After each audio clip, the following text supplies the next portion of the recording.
Hi, Melanie. Hi, How Bob. are you? I'm doing okay. How are you I doing? cannot complain. Let me introduce us. I'm Robert Wright. This is the Wright Show. You are Melanie Brewster. You are a professor of psychology and education at Teachers College of Columbia University. And in fact, you're literally right across the street from me right now because I'm at Union Theological Seminary where I'm a visiting professor of science and religion. Um, and you also co-founded the Sexuality, Women, and Gender Project.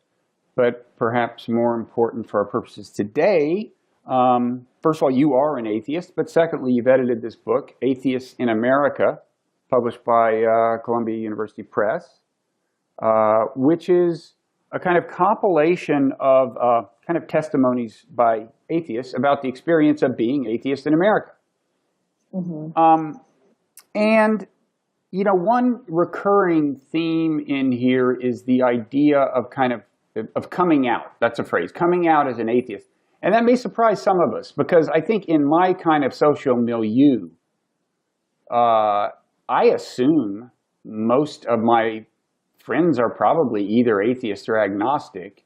And I think it would, in my particular milieu, it would probably take more courage to say, to stand up and say, I'm a Christian hmm and I believe Jesus died for our sins and so on, than to say, I mean, maybe not in this immediate milieu at Union Theological Seminary, although even here you have quite a range of theological views, and we have atheist students, in fact. But still, you know what I mean? You've probably heard this from people because you hang out in academic circles where there are no few atheists and agnostics. Um, but I gather this is a real thing, that a lot of people are kind of quietly atheist somewhere in America for fear hmm of revealing their actual beliefs.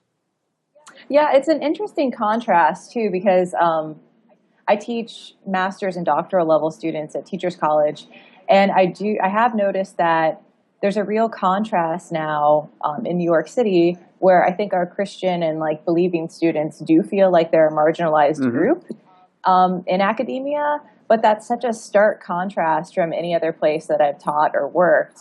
Um, so as like an illustration, I've taught in Utah. I've also taught at the University of Florida. And when I was in grad school at the University of Florida, even for me, which I was in a psychology department, it was a really big deal and really controversial to actually say that you're Really, atheist.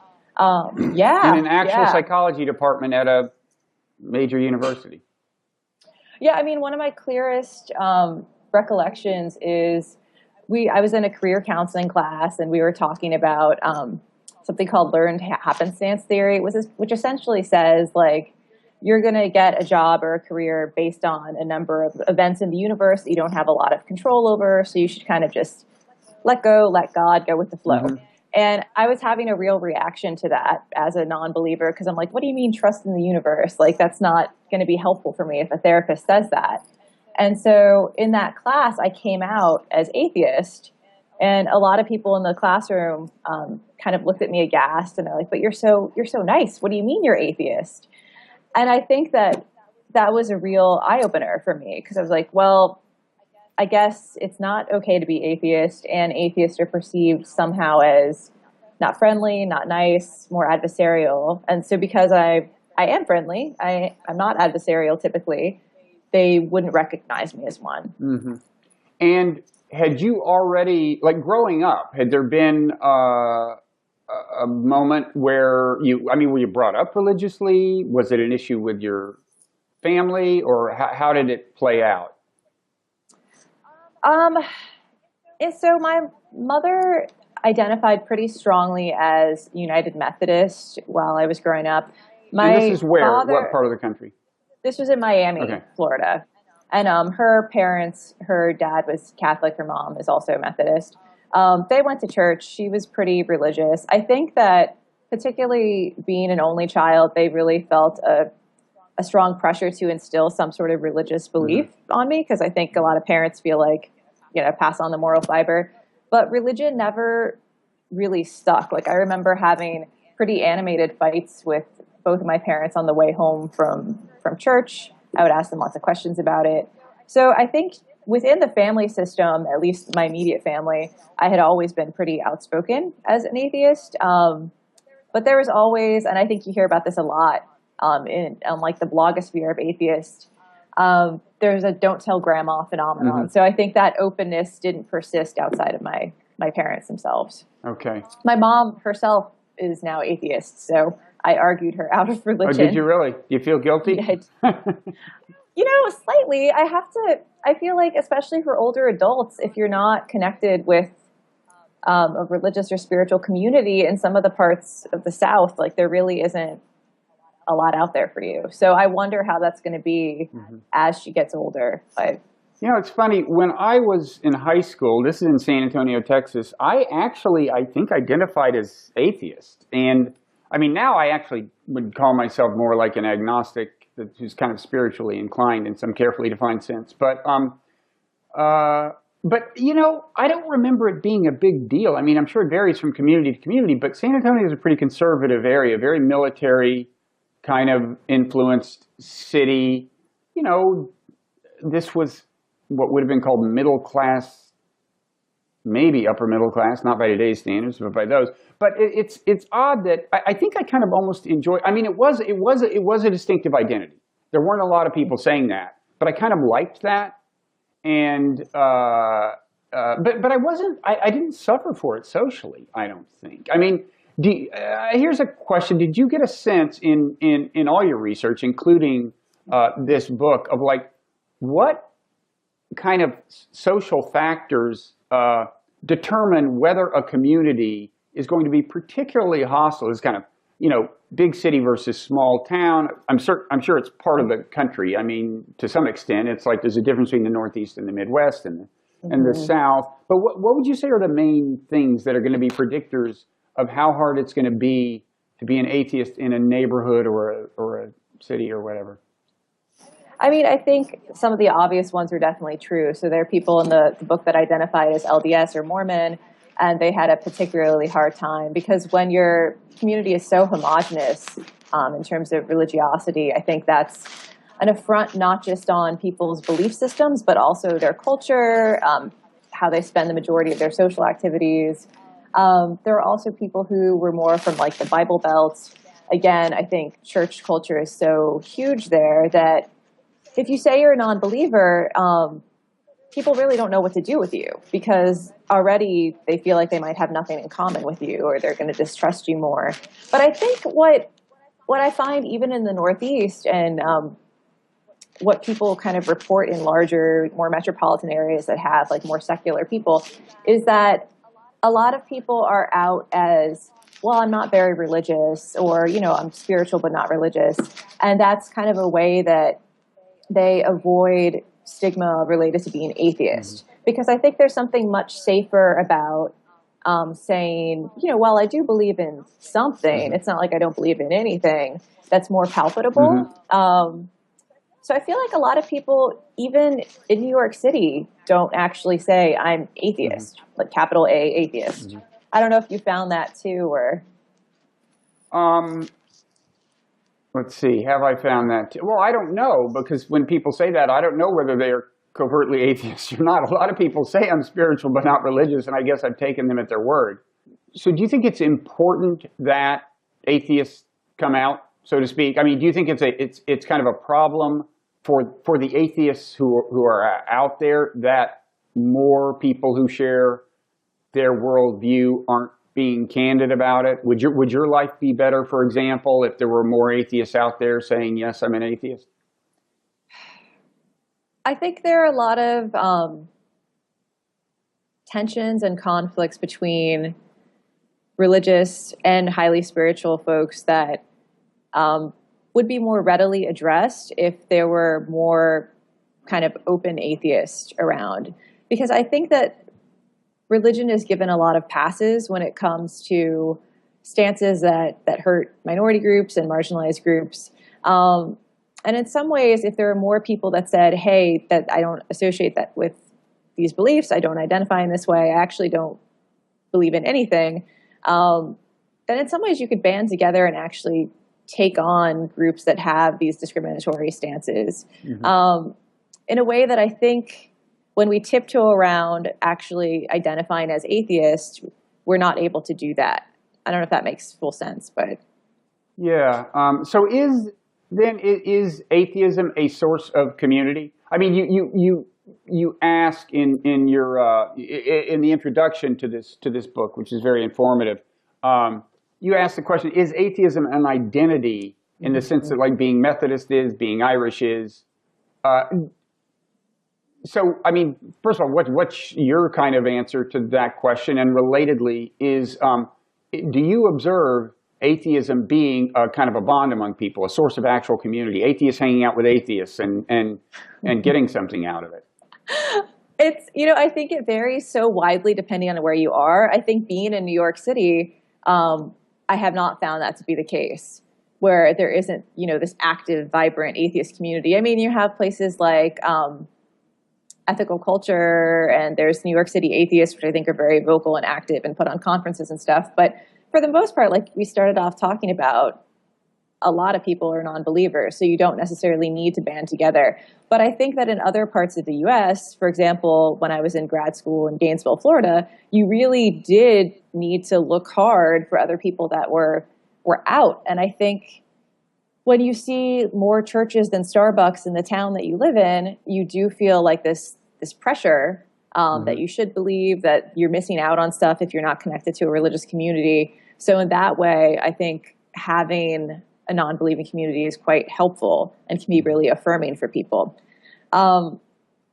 Whether or not it's an identity itself, I think, is something that I'm still grappling with. And most of that comes from pressure within the, quote, atheist community, whatever that is, because I think a lot of people have a knee-jerk reaction to say that it's not an identity. Like, non-belief itself isn't a defining characteristic. Non-believers look very different. But I think the same thing could be argued for believing groups. Like, not all Christians have the same interest and values. They're going to be quite diverse too. So that in itself doesn't seem like it should be an argument for why it's not an identity. So I think it's very tricky to parse it. Have you had any experience with things that are atheist and styling themselves kind of as churches? There's the Sunday Assembly. There's the School of Life, which is a little different, but you probably know of it, the Alain de Botton thing in England. I've read his book. I haven't actually. Do they have a brick and mortar thing that they do? I don't know if they have, like, I think kind of like weekends and retreats where you'll go and hear talks by different people, and you pay money for them, for some of them at least. It's like a revenue generating thing. They have videos online. Then Sunday Assembly is a little more like a church, where they, assemble on Sundays. And I actually gave a talk at one in San Jose in Silicon Valley not that long ago. Demographically, it reminded me of Unitarians, basically, except with better music and less, kind of Christian heritage in terms of the kind of aesthetic context. Although Unitarians, by and large, do not believe in God. And it was there seemed to be real fellowship and that's such an important part historically of religion, and I think they've done these studies that when they find that, like, religious people are more likely to do various good things, like give to charity, I think what they generally find is that the key variable isn't actual belief in God. It's going to a church. It's being part of a community that emphasizes this particular value. So I guess one thing I'm asking is there, do you feel, I gather you don't participate in anything like a Sunday Assembly. Do you feel that that's any kind of void in your life? I mean, would you like to have something church-like in principle? Yeah, I mean, I've investigated Sunday Assembly here. I spoke for them a couple months, maybe more than a couple months ago, maybe more like 3 or 4 months. And I felt like a lot of the things that frustrated me about church were replicated there, and that's one of the things that I've found other people reacting to as well. Like this idea that you sing a song and you hear a message, and the message doesn't necessarily go deep or have evidence behind it. And like the academic in me is like, what do you mean you need to, I don't know, share values and be nice to each other? And like, it just felt like it wasn't challenging enough in a way that you would expect a room full of skeptics or atheists to be. Like, it felt too light. But that being said, I think that every aspect of my life is essentially shared with non-believers, like my book club, like my social circle. So I think if that wasn't there, I'd certainly want that, and I would miss that. When I lived in Utah for a year, that was really challenging because you had to kind of monitor what you say and how you respond to things.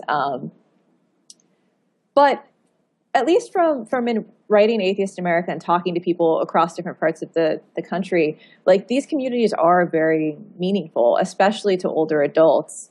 I was thinking back on Pam Zerba, who's from Pennsylvania, and she wrote about being involved in a skeptical community there. And this idea that she can just show up and be open and be completely herself and share recipes, but just not have that filter, she found very affirming, I think. Yeah. I mean, I think as for the kind of sermon, so to speak, at these places, it seems like some of them emphasize, I think in some cases at these Sunday assemblies, they are kind of like lectures. They are like they're about science or something. And in those cases, the theme tends to be wonder.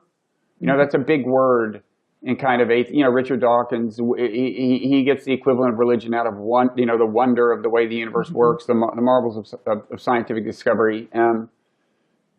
So I think sometimes there's not the kind of moral exhortation, in which case the question of how well-founded it is doesn't arise. But then I guess the question that does arise is, how inspiring is it? I mean, how long can science continue to inspire you? Do you, I mean, does wonder, if people ask you, well, where are the parts of your life that correspond to certain parts of religion, like awe, like hope, like consolation in times of suffering, consolation when you're thinking about death, whatever. Are these questions you have trouble answering? I mean, are there in some cases answers that you consider too simple, but you kind of half wish you could settle for them? I wish I could say yes, but honestly, I think the answer is no. Like, I feel very satisfied with a lot of the tenets of existentialism, in that I feel very much like what the time we have is now. And I think about that every day when I wake up, and multiple times throughout the day. And I feel like it motivates me to not take anything for granted. And so I feel kind of, especially as a former counselor and a therapist who trains therapists, like, I think there's something really valuable to having that present sense of your own mortality. Like, and there are a lot of things that I feel like I might not do unless I was constantly thinking about that. And, at times it can be anxiety provoking as these things go, but I don't really want to superimpose any other explanation on that I can't back up, because I think that might make me be lazy. Okay. And what about this wonder thing, this awe and wonder thing? Do you get a lot of that? Do you consider it some kind of, counterpart to religious experience or analog of religious experience? Well, I think this is going to be a common response among non-believers, but in nature, I feel it a lot. I enjoy hiking. I think there are moments of connection with other people where you're having this conversation. You really feel like you're on the same page as somebody, and you can deeply know them in those moments. Like, I feel very inspired and awe in those sorts of things. But I think that it's not necessarily, it doesn't need to be tied to anything religious or spiritual for me to feel that. Okay. So talk about the book a little. You divide it into parts, subject headings like family life and atheist parenting, atheism at work, and so on. Talk about what you learned about some of these. I mean, are there things that surprised you? You must have learned some stuff in poring over these stories and eliciting them. And how did you? First of all, how did you get the stories? from the people? Um, so I put out calls across various social media networks for atheist and agnostic people. Things that are as obscurely used as like Yahoo groups to Twitter, Facebook. This was before Tumblr was really at its peak, but I would have put it on Tumblr. And then I got quite lucky because for some reason Sam Harris retweeted it, and I would say a lot of the narratives that came in were probably a direct result of that. Mm-hmm. It just takes one person to advertise and support you in that way. But yeah, I mean, probably a couple hundred submissions came in, and then it was just reading through them and grouping them thematically. I had a list of some of the areas that I wanted people to touch on. So I think some of them naturally clustered along those lines. And that came out of a real desire to see more diversity in stories about atheism. I think historically there's been a lot of the pressure to come out from kind of older white men. You think about people like Dawkins. He had the Out campaign with the scarlet letter A, like really saying, come out, remove the scarlet letter of atheism. And he had a website where people could declare that they were atheists? Yeah. And I think that was successful, although it didn't necessarily fit for more diverse groups where, for example, in the African-American community, churches are a core part of connecting and having a kind of a shelter from racism. So I wanted to get these other narratives from other groups to see if their coming out experiences were similar, if not, how they diverged. So that was the real push behind making sure that this book was not just a replication of other stories of white men coming out and what that looked like. And what's like a story or two that you found particularly arresting or surprising or telling about the predicament of atheists in America? Well, I think Cora Judd, who identified as LDS, just being able to that's Mormon, right? Mormon, yeah. Right. Just being able to kind of step into how much being Mormon influenced every single dimension of her life, and how much really discovering that you didn't believe in any of that was just a bomb on her life. Mm-hmm. So everybody that you knew from church, you could no longer really associate with.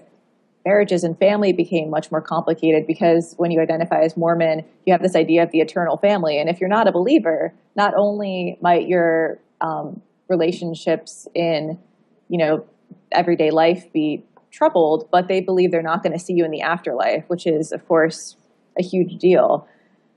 So I think seeing that depicted for somebody who was living in New York like me and realizing just how traumatic that could be was eye-opening in a lot of ways. Mm-hmm. And in some cases, the issue of coming out intersects with or coincides with another identity that can involve coming out. Yeah.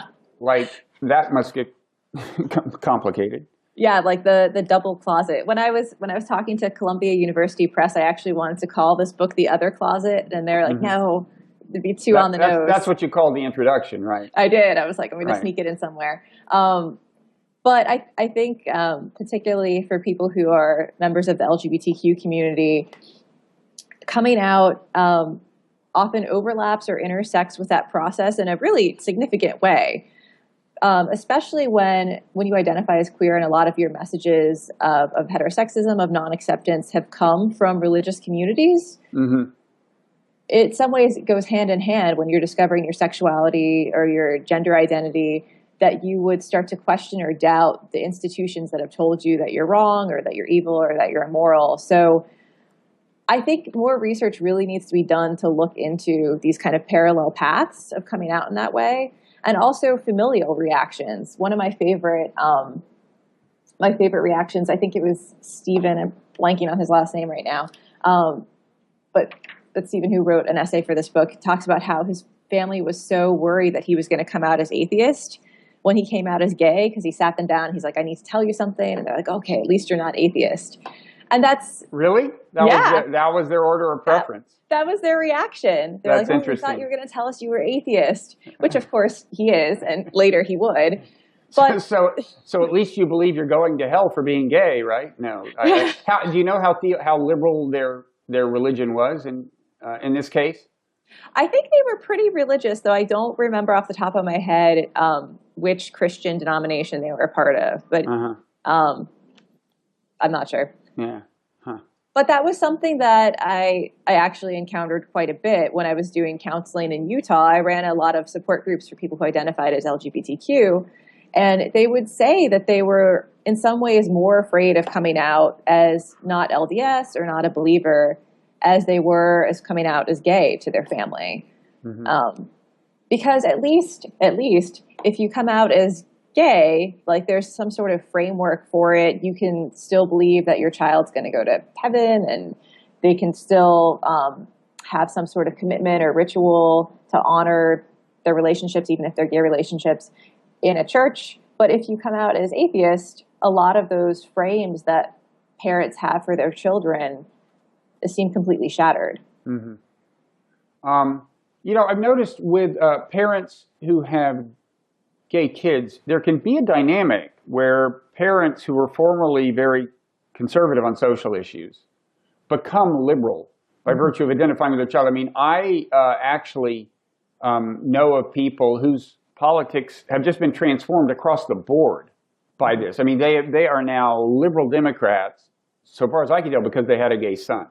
Do you find a comparable kind of, are there at least stories in your book of comparable dynamics where the parents' degree of tolerance in a broader sense changes because they have a child who comes out as atheist? I mean, you said in your case, you actually converted your mother. That's, I guess, an extreme case. But are there examples from the book of this kind of thing, or from elsewhere in your experience? There are a couple stories where people have come out to their parents and they expected them to react quite poorly, and their parents were affirming. I don't think there were stories where the parents themselves became non-believers. And there were certainly stories where, like Ronnell Adams, who identifies as an African-American man in the South, his mother actually has stopped talking to him completely from when he came out. So that's kind of, I think, the more typical example that you would see if families are quite conservative Christian. But then again, yeah, I mean, I do have my mother as an example. And I think when somebody that you care about as deeply as a child says, I don't believe in this, and here's why, and a parent still sees that they're a good person, it's hard for them to think, oh, you're going to go to hell and you're completely wrong for believing that. I think in the same way, the parallel process where if you have a son or a daughter who comes out as gay or lesbian, it's hard for you to kind of cast aside everything that you feel about them and then wholeheartedly think that they're evil or wrong. Like you can't really hold both of those things most of the time. Okay. There's a term I hadn't seen before that I saw in the introduction to your book. It's atheophobia. Yeah.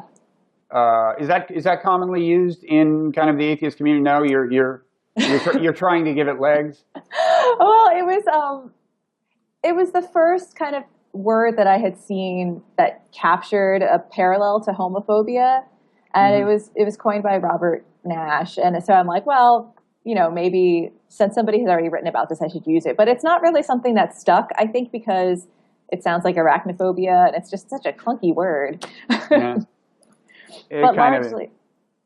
But it's a thing, right? I mean, and what forms does it take? I mean, what are the forms of blowback that we've alluded to some of them, but what would you say the most common forms of social blowback people get from being atheist?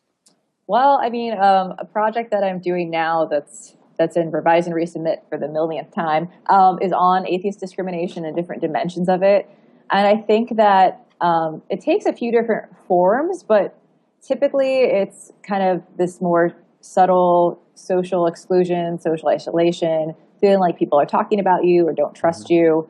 Then there's like a very common dimension that you see written about a lot, which is this perception that atheist people are more immoral. So they don't know the difference between right or wrong. They're going to hell. They're not trustworthy. They're just contrary. And I think another dimension that isn't talked about quite as much, but is still important, is kind of the microaggressive experiences that you encounter as an atheist, particularly in the South, where people still insist that, well, you are religious, you're just angry at God, or you should still go to church because then you'll really, find your religious beliefs again. So there's a real kind of doubt or skepticism about the validity of your beliefs for many atheists, and a real pressure to either conceal your beliefs or to just cast them aside completely and kind of come back into the fold. Mm-hmm. Okay. And is this, one thing I've observed, you talk about the new atheists in the introduction, and I want to talk about them a little. And for people who don't know, I mean, they're the kind of newly outspoken atheists, you might say. I mean, I think 20, 30 years ago, atheists, well, for one thing, were less likely to even say that they were atheists, but certainly less likely to kind of shout it the way the new atheists do. Richard Dawkins, Sam Harris, and so on. One thing I've noticed is that some of their followers are really ardent. I mean, I debated Sam Harris in Los Angeles. This wasn't about theism. It was about kind of the new atheism. I mean, these are like, I'm not the first to make the comparison to a religious following. I mean, it is tribal, and they are intense. It's kind of like fans of a rock star, but it's super intense, and I'm wondering what you think the intensity grows out of. I mean, I have some ideas about that myself, and part of them are from your book, but what would you say? I mean, I feel like they're only getting more intense too. I would have expected that it would have, I think the height was after 9/11, but it's still kind of just continued. I mean, I think a lot of it comes from years and years of built up resentment of the power that religious institutions have, the power to oppress, the power to not have to really deal with taxes and things like that. The power to influence everything from what's on the currency to what you say when somebody sneezes. Like, I think all of this stuff just has made people angry. And I think particularly watching how these institutions have oppressed certain minority groups has been very eye-opening, and initially caused some of the fervor within new atheist groups. However, now I'm not sure where that's still coming from, because I think that many atheist people have come out, and we are more active and more vocal and more open.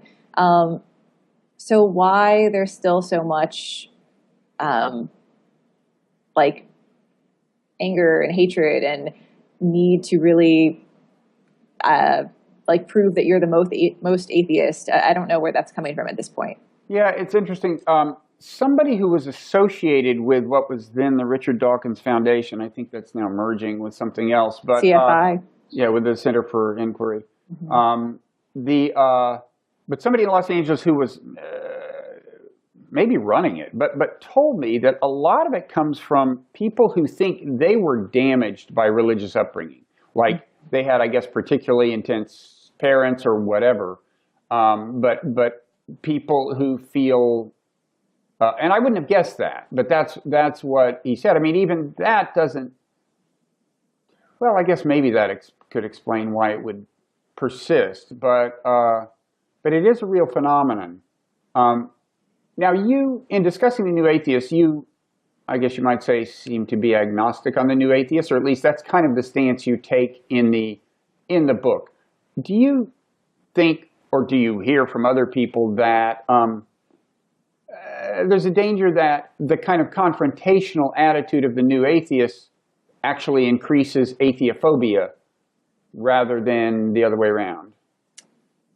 Yes, and yes. I think I'm agnostic towards the new atheists, not because I don't necessarily believe in their mission. I think for the most part, a lot of what I think about religion and spirituality, not spirituality, but religious institution does line up with that, their beliefs. But I think some of the mouthpieces of the new atheism are just so confrontational and so aggressive. And in some ways, not in favor of diversity at all, diversity of beliefs, diversity in terms of race, gender, within the atheist community, that it's hard to say that they're really doing any good for an atheist community when they're so off-putting. And I do think that I'm a little bit saddened by the fact that people such as Richard Dawkins, who is a brilliant scientist, but who has said so many terrible things on Twitter, on the internet, that I think he's... You mean about Muslims or... Muslim people, women who defend Muslims. Like, it's just, there's a whole mess of things that he said that I think make atheists in general, because when people imagine atheists, they imagine Richard Dawkins, seem like contrary Islamophobic people.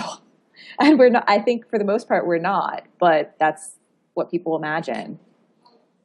Yeah. And you mentioned diversity. And so you're talking partly about the fact, I guess, that the people identified as the new atheists tend to be white males. I mean, all of them. Yeah. There's what, I guess now between 4 and 8, depending on how who come to mind, and they all fit that description. Beyond that, on the gender front, there's been some kind of accusations of misogyny, but I can't. To me, that doesn't seem to kind of follow naturally from the ideology. I mean, for example, I would say that there is among some of them a kind of a right-wing tilt, I think, on foreign policy. And that, I see how that flows from the ideology in the sense that one thing the new atheists believe that traditionally atheists haven't necessarily believed and don't need to believe is that religion on balance does more harm than good. That's an empirical question. I don't think any of them have actually looked closely and carefully at the evidence. But anyway, that's their belief. And they tend to ascribe problems in the world that involve religious people who cite their religion. They tend to ascribe those to religion. So Richard Dawkins said the Israel-Palestine thing is a product of religion and so on. And if you believe that, if you believe that religion is the prime mover of conflict, then you're not inclined to look at the circumstances on the ground that give rise to the grievances, that give rise to the violence. And of course, that's kind of a right-wing position to not want to hear about grievances of people who are, living in occupied territory, whatever. So right. I get that. I get the at least logical connection between their premises, which I take issue with, and their kind of political ideology. In the case of misogyny, I don't get it. And I'm wondering, in your view, is it connected to their kind of the new atheist doctrines, or is it just a couple of male atheists have kind of misbehaved or said things they shouldn't have said, or what? That's such an interesting question. I think it's mostly that a couple of people have very outspoken views. But I do think that there's a connection there in feeling that religion is the ultimate evil and the ultimate oppressor, particularly Islam. And I think that some of these more prominent atheists have looked at how women are treated in the Muslim world and what they're subjected to. And then when they hear feminists bring up things like equal pay, things like sexism, things like objectification that they encounter in their day-to-day lives in the US, their response has often been, don't be a whiner, look at the Muslim world, women in the US and other Western countries have it so good. And I think that, yes, we do have it better, but like, why the comparison? Like, things can always get better across groups. And so I think that has felt really diminishing of women's experiences here, especially women in the atheist community that are totally on board with the way that Muslim women are treated needs to be, revised. And it's not like we're saying that's okay. So it's confusing. Well, the famous case was when a woman, I guess at kind of an atheist convention or something, recounted an incident where she was in an elevator with a guy and she found it kind of creepy. He said something about, I don't know, it was, hey, I liked your talk and maybe would you like to have a drink or whatever he said. It seemed particularly threatening given that they were the only two people in a very small enclosed space that there was no exit from. Right. And that seemed to me like, I can see, that seems like a reasonable thing to say was creepy. But Dawkins just like went off.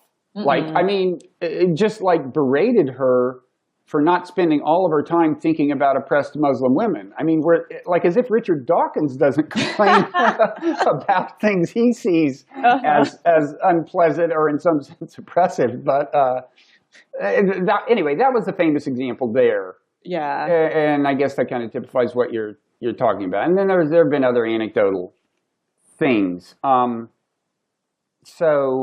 anyway, it's the related area where there's kind of an ideological tenor. I think the new atheism is what is being cast by some people as a free speech issue on campus. Okay, and there's contention over whether it even is a free speech issue. So, for example, at Yale, when there was the issue of it's on the right, it's called kind of hyper political correctness and infringement of free speech to kind of really forcefully discourage certain ways of talking about whatever indigenous people or whatever it is.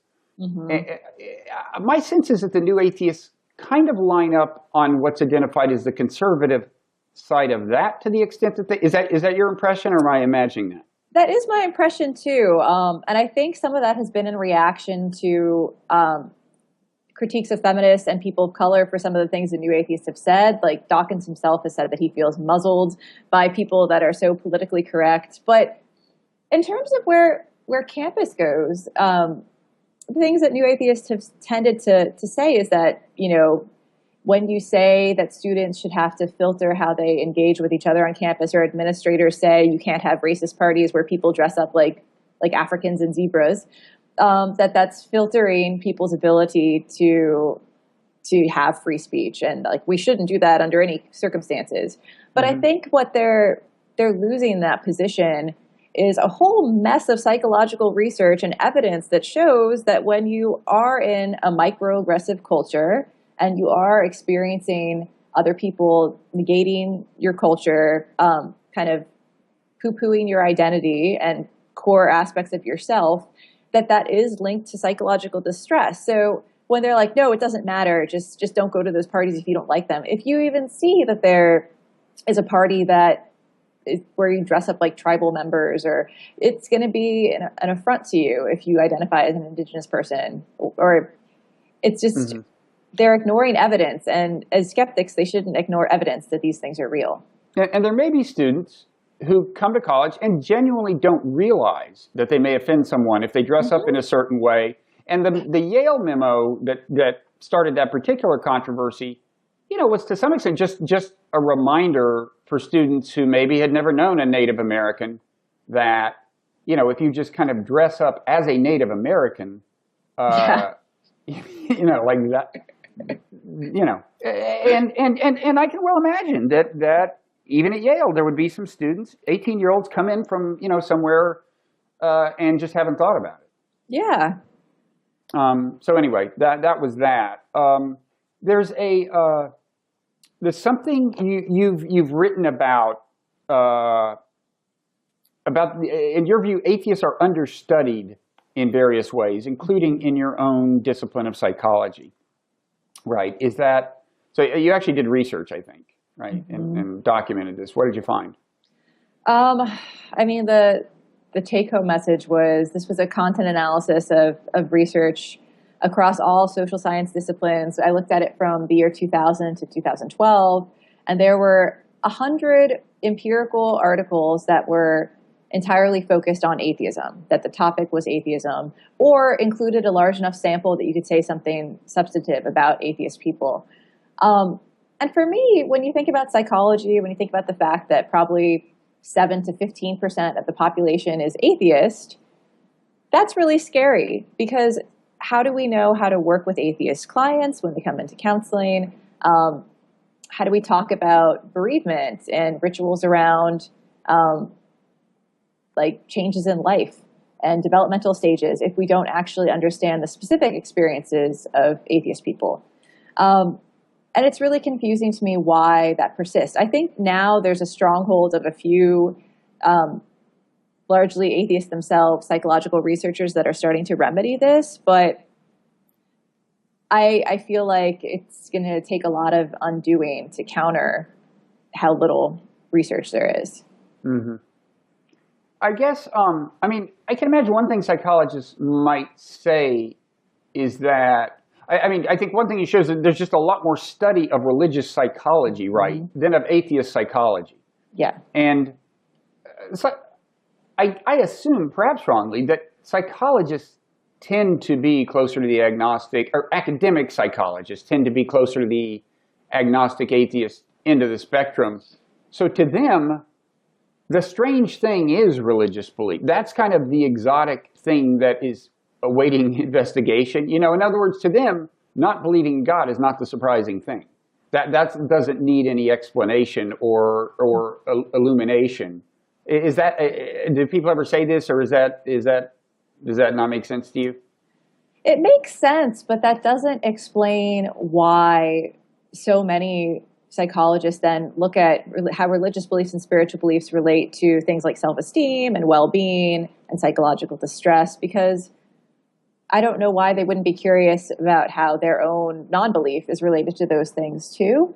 Mm-hmm. So I feel like there's been a real shift, because if you look at like the early psychologists, Freud, and then later with CBT and REBT, people like Albert Ellis, they were pretty outspoken about religion and thinking that it wasn't that positive for psychological health.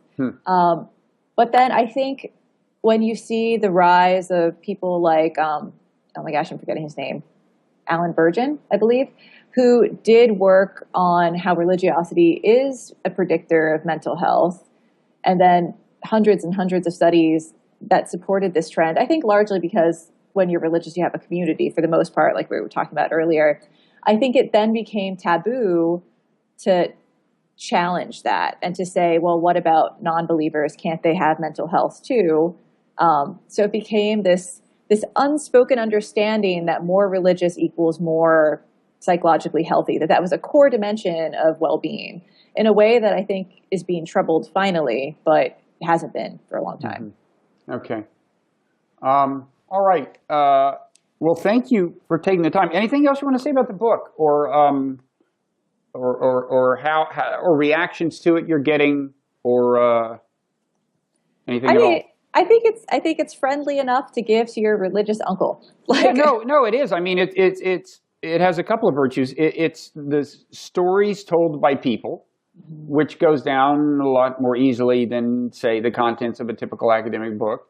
And also, you can read it in bits and pieces because of, you know, it's a lot of people telling their stories. It's not like you have to decide that you're going to read all however many pages, 250 pages. So it's a good gift book. Yeah. Perhaps for religious holidays. I know. I told my family, you're all getting that for Christmas, but they didn't. By the way, the one eye-opener for me in your introduction was I didn't realize how many laws are in the books. Like in Mississippi, it's still illegal to hold state office if you don't believe in a supreme being. They have it on the books, but you can't enforce it. You can't. The courts have deemed that you can't enforce it. It's against the protection of religious freedom to actually enforce that at this point. But they still have it there. And I think that keeping that historical artifact where you can still point to it and maybe a judge won't challenge it is troubling in itself. Okay. So you can run for office in Mississippi then, should you decide? If you would probably... You personally, I mean, you have that career option. I could be a Mississippi politician. Yes. And potentially. But I'm not optimistic. No. About how you do in the election. Probably not. Okay. Well, thanks again, Melanie, for taking the time. Thank you so much. It was good to talk to you. Same here. Okay. Bye.